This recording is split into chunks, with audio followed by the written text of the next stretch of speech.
जो कार्यक्रम का उद्देश्य था उसके विषय पर हमारे अध्यक्ष जी ने चर्चा किया था और विस्तार से कि हमारे करनीय कार्य एक बूथ के ऊपर क्या काम करने होते हैं उसके विषय में भी क्षेत्रीय अध्यक्ष जी ने बहुत विस्तार से हम सबके बीच में चर्चा की है।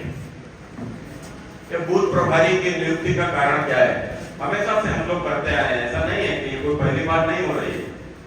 कोई भी चुनाव आपने देखा होगा उसमें नियुक्ति होती है, लेकिन कहीं ना कहीं हमने देखने में आया है कि जो नियुक्ति तो होती है वो कभी कभी कागज पे ही रह जाती है, डायरी पे रह जाती है, कभी जिला अध्यक्ष की डायरी में, कभी मंडल अध्यक्ष की डायरी में, और यदि नीचे पहुंच गई तो ज्यादा से ज्यादा शक्तिज्ञान संयोजक की डायरी में, बस इसके अतिरिक्त फिर इसका कोई उपयोग नहीं होता है।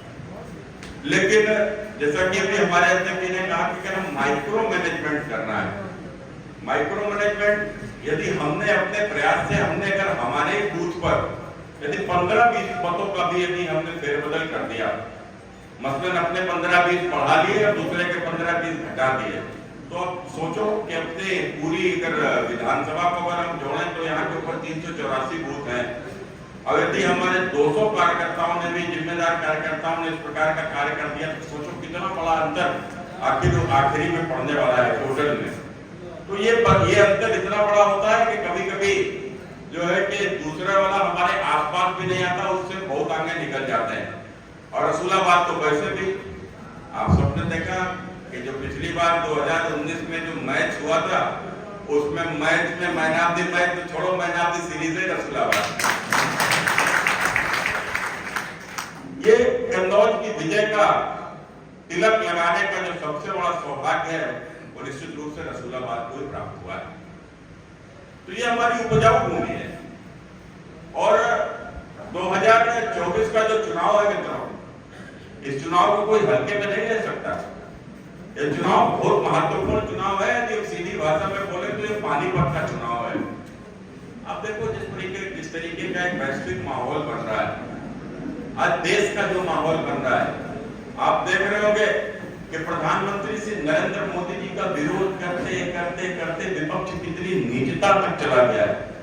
पहले प्रधानमंत्री का विरोध किया, उनकी माता जी का विरोध किया, उनको गाली देने लगे, उनके पिताजी को गाली देने लगे, उनकी जाति को गाली देने लगे।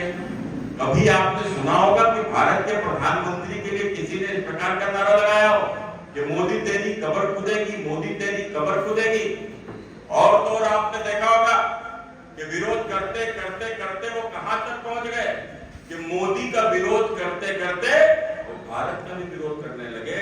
और तो और आपने देखा होगा कि मोदी की ताकत क्या है। जब इन्होंने देखा कि ये मोदी की ताकत, ये अखंड हिंदू समाज है, तो फिर ये हिंदुओं का भी विरोध करने लगे, ये सनातन का विरोध करने लगे। और किस प्रकार से आपने देखा, जैसे अभी हमारे माननीय क्षेत्रीय अध्यक्ष ने बोला था कि किस प्रकार से स्टालिन जैसे लोग वो कहते हैं कि डेंगू मलेरिया है सनातन। अरे सनातन डेंगू मलेरिया होता तो कब का उखड़ गया होता, कब का खत्म हो गया होता। सनातन क्या है तुम्हें 2024 में दिखा देंगे, तुम्हें 2024 में समाप्त। अरे सनातन को समाप्त करने का सपना लेकर आए मुगल अपने आप समाप्त हो गए। सनातन के समाप्त का सपना देखने वाले अंग्रेज इस देश से विदा हो गए। दुनिया की तमाम संस्कृतियां मिट गई, अगर उनमें से बचकर पिछले 2000 साल में कोई निकला है, हमारी हिंदू संस्कृति है, हमारी सनातन संस्कृति। और ये ताकत हमको गीता से मिलती है, ये ताकत हमको रामायण से मिलती है, हमारे ग्रंथों से मिलती है। और यही कारण है, आपने देखा होगा समय समय पर जब भी कोई समय आया, कोई ना कोई खड़ा हुआ है, कोई महाराणा आया है, कोई छत्रपति शिवाजी आया है, कोई झांसी की रानी लड़ने आई है, कोई चंद्रशेखर आजाद फांसी के फंदे पर चूमने के लिए भी आया है। और तमाम सारे ऐसे क्रांतिकारी यदि यह सब निकल कर सामने आए हैं लड़ते हुए, तो यह केवल सनातन की प्रेरणा है, सनातन की परंपरा है। और यह सनातन की ही तो परंपरा है कि जो हिंदुस्तान में नरेंद्र मोदी जैसा प्रधानमंत्री इसलिए मित्रों बहुत बड़ा षड्यंत्र है। चुनाव अगले साल होगा, हिंदुस्तान में होगा, वोट यहां डाले जाएंगे, लेकिन चुनाव देख रहे हो। दुनिया की वो तमाम सारी ताकतें जो भारत को बढ़ते हुए देखना ही नहीं चाहती हैं, जो चाहती हैं कि भारत के लोग आपस में लड़े, एक दूसरे को मारे, भाई से भाई की लड़ाई हो, जात से जात की लड़ाई हो, संप्रदाय से संप्रदाय की लड़ाई हो, क्षेत्र से क्षेत्र की लड़ाई हो, और आपस में लड़ते हुए जब भारत बर्बाद हो जाए और भारत का वही हश्र हो कि जिसमें जो स्थिति आज पाकिस्तान की है, आपस में ही लड़ रहे हैं, आपस में ही मर रहे हैं, एक दूसरे को गोलियों से भून रहे हैं, बमों से ब्लास्ट कर रहे हैं, कितने लोगों की निर्मम हत्याएं रोज हो रही हैं। उस प्रकार के हालात चाहते हैं कि हिंदुस्तान में भी उत्पन्न हो जाए और हिंदुस्तान एक और विभाजन की ओर, पाकिस्तान और बांग्लादेश का जैसा एक और विभाजन हिंदुस्तान के भीतर हो, या सोच रखने वाले लोग नहीं चाहते कि नरेंद्र मोदी एक बार फिर से देश के प्रधानमंत्री बने। और यही कारण है तरीके के षड्यंत्र रचे जा रहे हैं। आपने देखा होगा प्रधानमंत्री जी अभी 9 अगस्त को जब भारत छोड़ो आंदोलन की जो तिथि होती है, जयंती होती है, तो उस समय के ऊपर अभी देश के प्रधानमंत्री जी ने हम सभी सांसदों को संबोधित करते हुए कहा था कि हम जब भारत के विकसित भविष्य का लक्ष्य हमने सन 2024 में लिया है, सन 2047 में लिया है कि जब आजादी के 100 साल पूरे हो रहे होंगे तो हमारा भारत भी अमेरिका, जापान के जैसे विकसित देश होगा। लेकिन हमारे लक्ष्य में कुछ बाधाएं हैं, उन बाधाओं को दूर करना होगा। ये बाधा क्या है? हमारे लक्ष्य की जो बाधाएं हैं कि वो उन्होंने कहा या भ्रष्टाचार भारत छोड़ो, या परिवारवाद भारत छोड़ो, या तुष्टीकरण भारत छोड़ो। आपने देखा होगा कि जब हम भ्रष्टाचार की बात करते हैं तो निश्चित रूप से भ्रष्टाचार इस देश में बातें तो बहुत होती नहीं, लेकिन भ्रष्टाचार को समाप्त करने के लिए कभी किसी ने कुछ किया नहीं। और भ्रष्टाचार सत्ता के शीर्ष पर बैठे हुए लोगों के द्वारा भी उनको संरक्षण दिया जाता है, और यही कारण है कि ऊपर से भ्रष्टाचार को संरक्षण देने के कारण से यह भ्रष्टाचार नीचे हमारी जड़ों तक पहुंच गया। लेकिन पहली बार देश के प्रधानमंत्री नरेंद्र मोदी जी ने उसका उपयोग करते हुए आपने देखा, उन्होंने कहा ना तो मैं खाऊंगा और ना मैं खाने दूंगा, और उसका परिणाम था कि जिन्होंने भी सत्ता में रहते हुए जो लूट किया, जिन्होंने भी सत्ता में रहते हुए देश के संसाधनों का दुरुपयोग किया, जिन्होंने भी सत्ता में रहते हुए गरीबों की योजनाओं के साथ में बंदर बांट किया, ऐसे लोगों के साथ में जब हिसाब प्रधानमंत्री जी ने मांगा और जब हिसाब नहीं दे पाए तो किसी के दरवाजे पर ईडी पहुंच रही है, किसी के दरवाजे पर सीबीआई पहुंच रही है, कोई जेल के भीतर चला गया है तो कोई जेल जाने वाला है, उसके लिए जेल का फाटक खुला हुआ है। तो मित्रों आपने देखा होगा ऐसे भ्रष्टाचार के ऊपर यही नहीं कि जिस प्रकार से उन्होंने कहा कि हम तकनीक का उपयोग किए बगैर भ्रष्टाचार को रोक नहीं सकते, और उसके तकनीक का उपयोग करने का ही तो कारण था कि देश में 54 करोड़ से भी अधिक लोगों के जनधन खाते खुलवाए गए। आज उन जनधन खातों का ये परिणाम है कि आप सबने देखा होगा कि एक प्रधानमंत्री राजीव गांधी थे, वो कहा करते थे कि हम ऊपर से 100 रुपया भेजते हैं लेकिन नीचे तक 15 पैसा पहुंचता है, 85 पैसा गायब हो जाता है। अरे भैया तो 85 कहाँ गायब हो जाता है? जब 85 भ्रष्टाचार की भेंट चढ़ जाता है तो पैसे चढ़ जाता है। इसके मतलब आप इनको संरक्षण दे रहे हो, आप इसके मतलब आपके कारण से ये सब हो रहा है। लेकिन हमारे प्रधानमंत्री जी ने तय किया, तो आपने देखो उन्होंने क्या कहा कि हम जितना पैसा ऊपर से भेजते हैं उतना पैसा हमारे गांव में बैठे हुए पात्र के खाते तक पहुंच जाता है, और बीच में कुछ नहीं होता, पूरा का पूरा जाता है। यह प्रधानमंत्री ने तय किया, यह हुआ। आज ये डिजिटल पेमेंट, आज ये मोबाइल का पेमेंट, आज ये बैंकों से जो सीधा जो ऑनलाइन पेमेंट, आज इनके माध्यम से निश्चित रूप से भ्रष्टाचार पर कंट्रोल आ रहा है। आने वाले दिनों में मैं इस बात को कह सकता हूँ, आप सबने देखा होगा कि आज हम लोग मोबाइल लेकर कहीं भी पैसे लेकर चले जाते हैं, जेब कतरों से सावधान। आज जेब कतरा मोबाइल हाथ में काटो, जेब में कुछ मिले ना मिलेगा तो भैया नहीं मिलेगा कहाँ से। और उसके बाद अब गए 5 रुपया की मूंगफली खरीदी, उसका स्कैन किया, 5 रुपया उसको दे दिया। कितना अच्छा यह सिस्टम हो गया।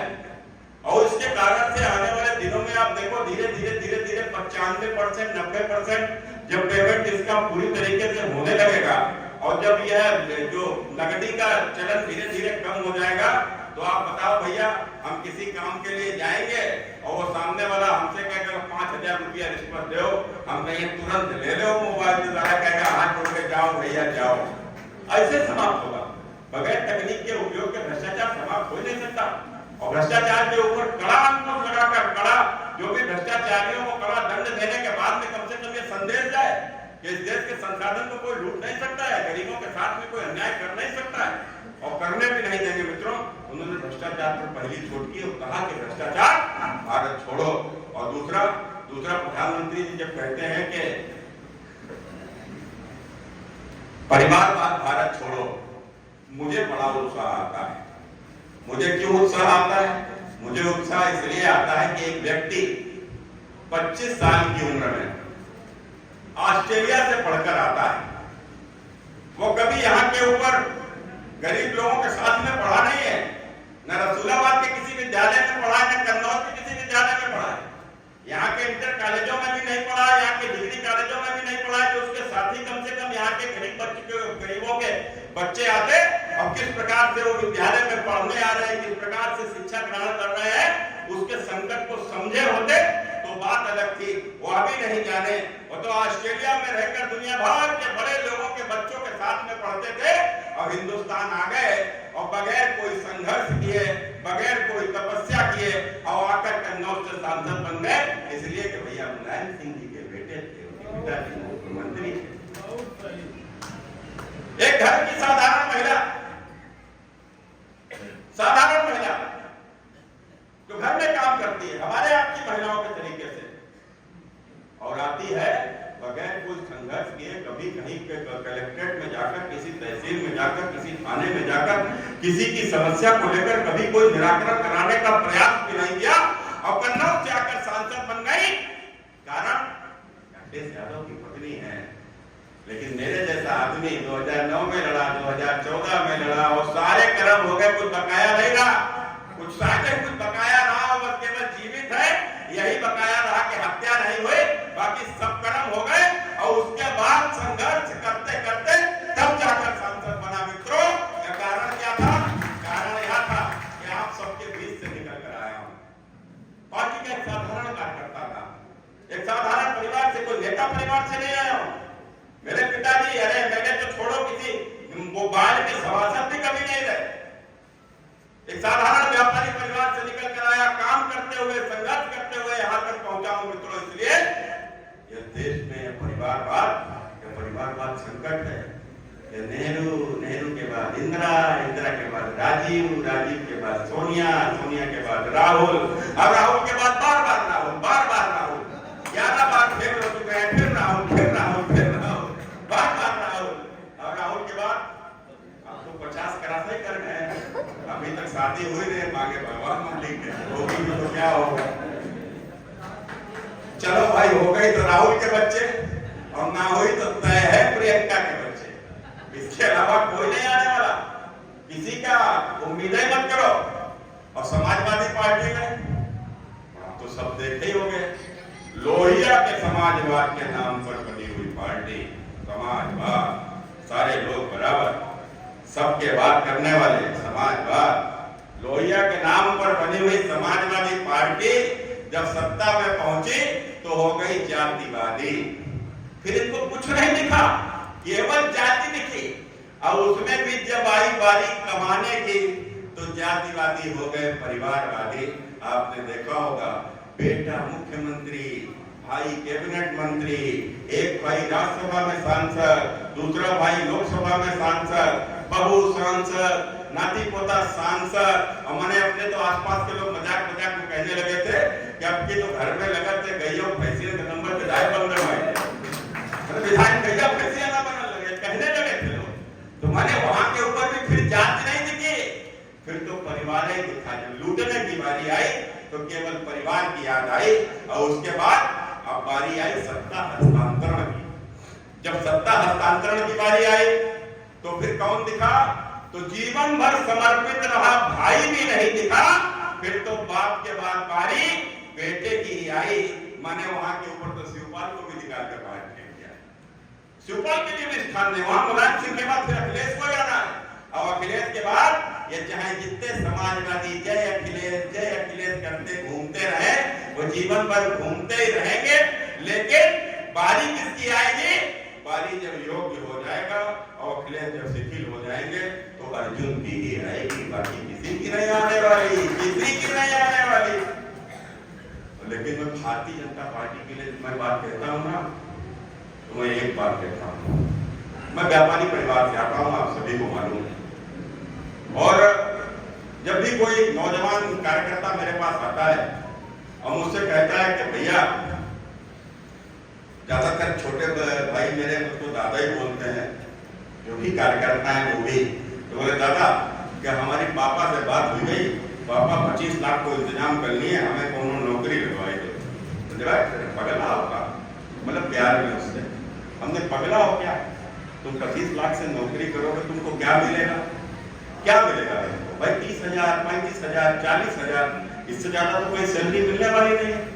और उसके बाद में नौकरी, अब हमने नौकरी को समाजवादी पार्टी का टाइम थोड़ा ही ना है कि चचा भतीजा झोरा लेके निकले थे, जो झोरा माउट जाए तो उनकी नौकरी लग जाती है, वो तो समय है नहीं। तो अब ये तो भाजपा की सरकार है बाबा की, मैंने जिसका भी कंपटीशन के माध्यम से मेरिट के आधार पर जिसका नंबर आएगा उसी को मिलने वाली है। और भैया नौकरी सबको नहीं मिल सकती, सबको तो नौकरी दिलाई नहीं जा सकती।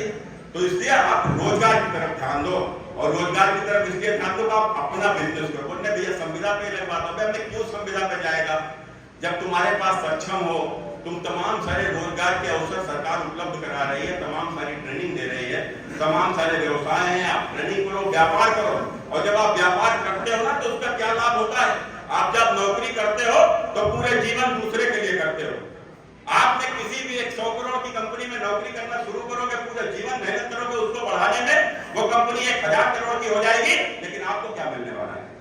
आपके बच्चों को क्या मिलने वाला? जिस दिन रिटायर हो गए आपके बच्चों का उस कंपनी से कोई रिलेशन नहीं है।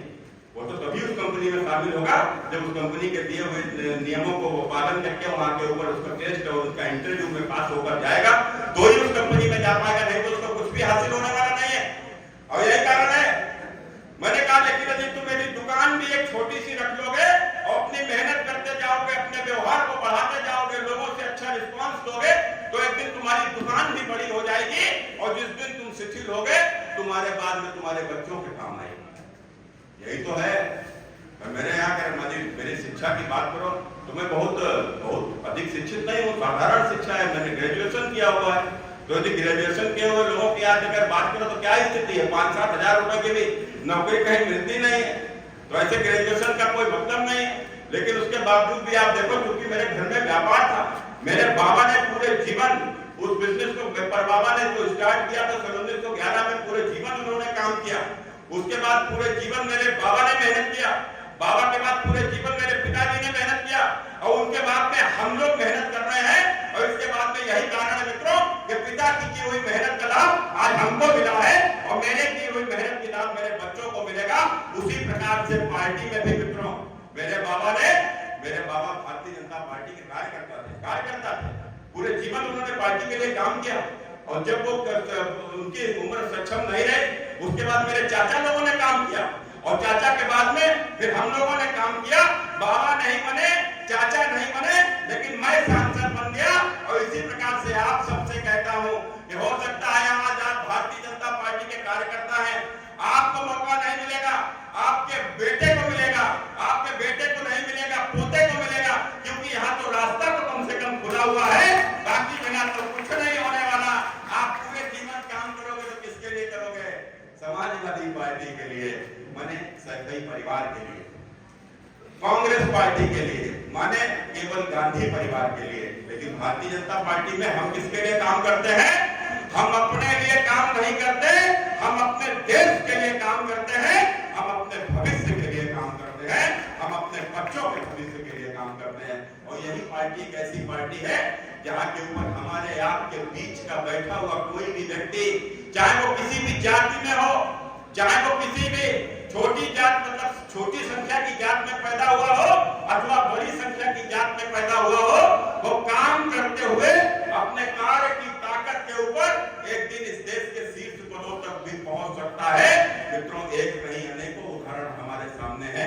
आज कितना बड़ा उदाहरण है प्रधानमंत्री श्री नरेंद्र मोदी जी का, एक वह व्यक्ति जो एक गरीब पिछड़े परिवार में जन्म लिया, जिसकी मां 5 पड़ोस के घर में बर्तन धोती थी, जो स्वयं चाय बांटता था, उसके पिता चाय बनाते थे। ऐसे परिवार का व्यक्ति आता है, इस देश का प्रधानमंत्री बन जाता है। बताओ कहां संभव है? केवल केवल भारतीय जनता पार्टी में संभव है मित्रों, जहां के ऊपर बूथ के ऊपर काम करने वाला भी कार्यकर्ता, अमित भाई शाह रहे हो, नितिन गडकरी रहे हो, राजनाथ सिंह जी रहे हो, कभी अपने बूथ के ऊपर दीवार के लेखन करने का काम करते थे। अपने जो बूथ के अध्यक्ष होते थे वो इस पार्टी के राष्ट्रीय अध्यक्ष बन जाते हैं। कहीं दूसरी जगह संभव नहीं है। इसलिए हम यहाँ के ऊपर जब काम करते हैं तो हमको यही लगता है कि हम अपने लिए काम कर रहे हैं, अपने भविष्य के लिए काम कर रहे हैं, अपने देश के लिए काम कर रहे हैं, लेकिन किसी दूसरे राजनीतिक दल में ये संभव नहीं है। इसलिए मित्रों, निश्चित रूप से हर चीज को समझते हुए, मैंने कहा ना कि जब पानीपत का चुनाव है तो आपने देखो कितनी तरीके से देश को तोड़ने का काम शुरू हो जाएगा। अभी आपने देखा होगा, अभी इजराइल में युद्ध चल रहा है। ये इजराइल क्या है?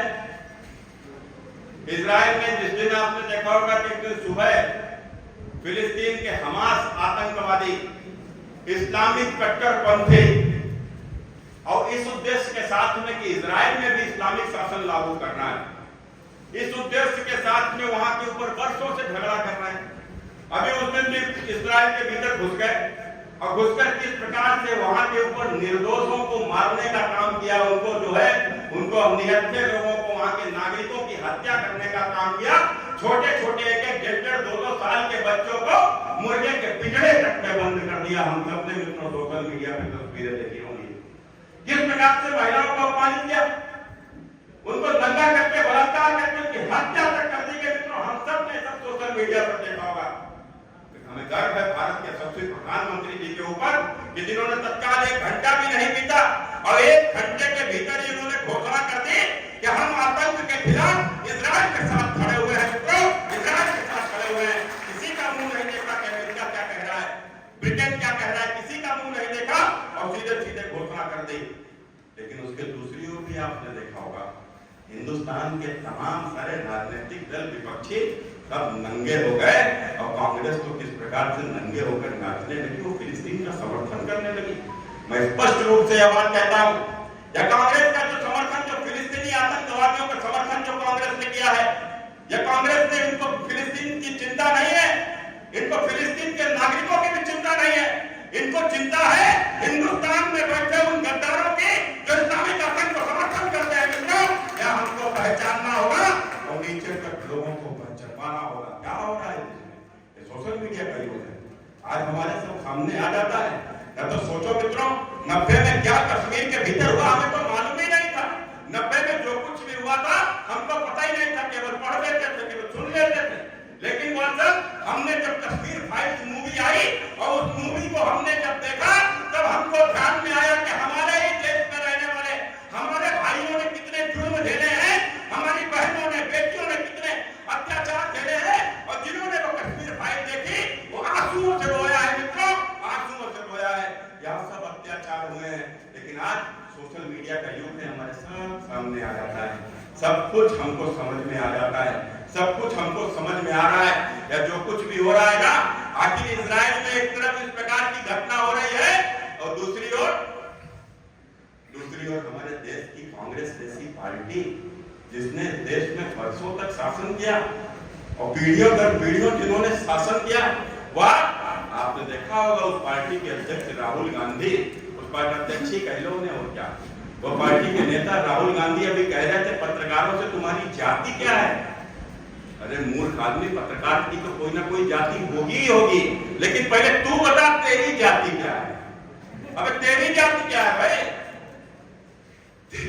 तेरा बाप पारसी की औलाद, भाई तुम्हारी दादी थी नेहरू परिवार की, मैंने ठीक है, तथाकथित ब्राह्मण परिवार, नेहरू परिवार का ब्राह्मण परिवार की महिला पारसी के साथ शादी हुई, पारसी के साथ शादी हुई तो उसका बच्चा क्या हुआ भैया? चलो जो भी हुआ हो, अब वो जो हुआ उसकी शादी क्रिश्चियन के साथ में हुई। मैंने सोनिया गांधी तो क्रिश्चियन है, सब लोग को मालूम है। अब ये दोगले की शादी क्रिश्चियन के साथ में हुई अब बताओ भैया उनके बच्चे क्या हुए?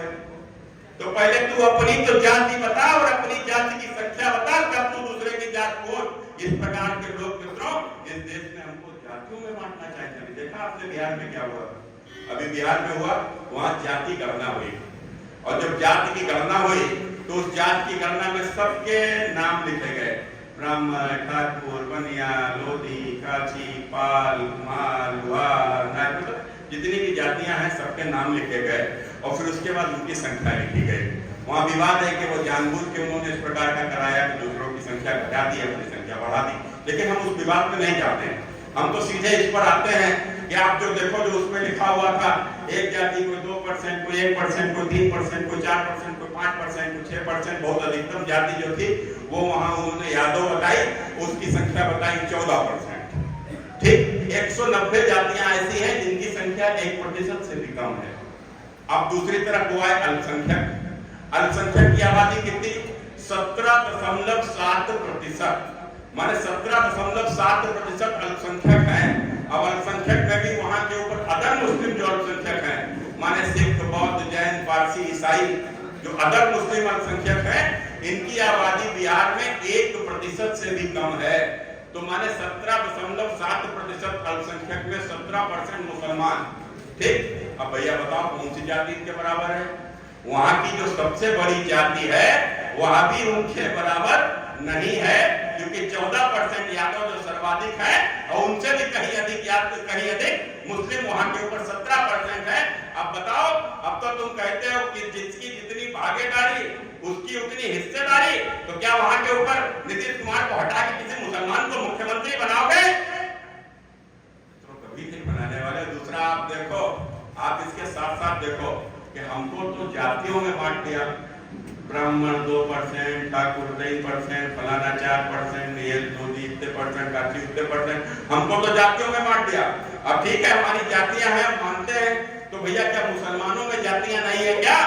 हमारे यहाँ भी जातियां हैं, तो उनके यहाँ भी कोई सैयद है, कोई शेख है, कोई पठान है, कोई मनिहार है, कोई हज्जाम है, कोई जुलाहा है, कोई अंसारी है, उनके अंदर भी तो जातियां हैं। उनकी संख्या क्यों नहीं ढूंढी? उनकी संख्या क्यों नहीं बताई? माने चाहते हो कि हिंदू जातियों में बढ़ जाए और मुसलमान एकजुट बना रहे। आखिर किस ओर देश को लेकर जाना चाहते हो? केवल लड़ाना चाहते हो, संघर्ष कराना चाहते हो, सत्ता पाकर देश के संसाधनों को लूटना चाहते हो? केवल इस उद्देश्य के साथ में तमाम सारे लोग केवल मोदी हटाओ, मोदी हटाओ, मोदी हटाओ का राग अलापेंगे और दिल्ली में बैठकर गठबंधन करेंगे। सारे एक दूसरे को गाली देने वाले लोग, एक दूसरे को गाली देने वाले लोग, ये सब इकट्ठे हो रहे हैं। किस प्रकार से ममता लालू को गरियाती थी, लालू ममता को गरियाता था, एक दूसरे को गाली देने वाले लोग आज सब इकट्ठे हो रहे हैं मोदी हटाओ के नारे पर।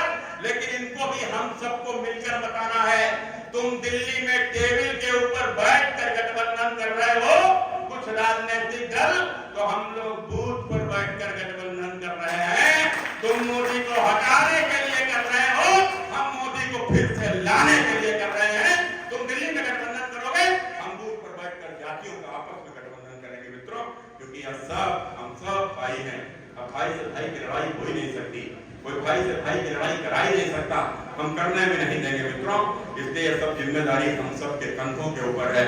बहुत लंबी चौड़ी बात न करता हुआ काफी बात आप सबसे हो गई है, अब थोड़ी सी काम की बात हो जाए। काम की बात में भी क्योंकि अध्यक्ष हमारे क्षेत्रीय अध्यक्ष ने आपको विस्तार पूर्वक चर्चा किया है, हमारे इस प्रकार से इसमें सब काम दिए हुए हैं, क्या क्या काम हमको बैठकर करना है। अब उनमें बस थोड़ा सा एक चीज इसमें थोड़ा मिस्टेक आई है, तो किसी प्रकार से जरा थोड़ा आप लोग लिख लेना। इसमें एक जाति पूर्णी कटियार, उसका नाम शायद छूट गया है, तो उसको आप यहाँ पे अपने हाथ से लिख लेना, और उसमें जो भी कहीं उसकी संख्या आती है तो नोट हो जाएगी। और इसके अतिरिक्त जो जातियां इसमें लिखी हुई हैं, इसके अतिरिक्त कोई जाति यदि बूथ के ऊपर है तो आप लोग स्वयं से उसको नोट करके उसको भी इस प्रकार से लिखना है। अब हमको करना यह है कि देखिए, जितने भी हमारे बूथ प्रभारी हैं, आप आज से इस बूथ की सारी जिम्मेदारी आपकी है। मैंने इस पूरी दुनिया में यही बूथ है आपकी, पूरे संगठन के कामों से लेकर चुनाव के कामों तक आपको सबको इस बूथ के ऊपर ही पूरा फोकस करना है, इस बूथ को ही पूरी तरीके से देखना है। तो मेरा एक आग्रह है कि इस बूथ पर जब हम जाएंगे काम करने के लिए तो उसमें 2-3 बातें मैं बताऊंगा, उस हिसाब से हमको काम करना है। पहले हम सभी लोग शक्ति केंद्रों की एक बैठक करेंगे। शक्ति केंद्र की बैठक को मैं जिलाध्यक्ष जी से आग्रह करूंगा कि अपने वो जिले के माध्यम से कुछ लोगों की टीम बनाएं जो शक्ति केंद्रों की यहाँ के ऊपर बैठक लेने जाएंगे। और शक्ति केंद्र की जो बैठक होगी वो शक्ति केंद्र की बैठकों में हम लोग वोटर लिस्ट का वितरण करने का काम करेंगे कि वोटर लिस्ट, क्योंकि अभी मेरे 17 तारीख को वोटर लिस्ट का प्रकाशन हो रहा है, तो 17 तारीख को जब वोट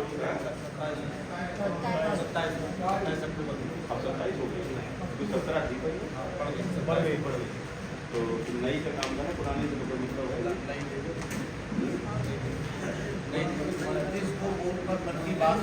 बैठना है। तो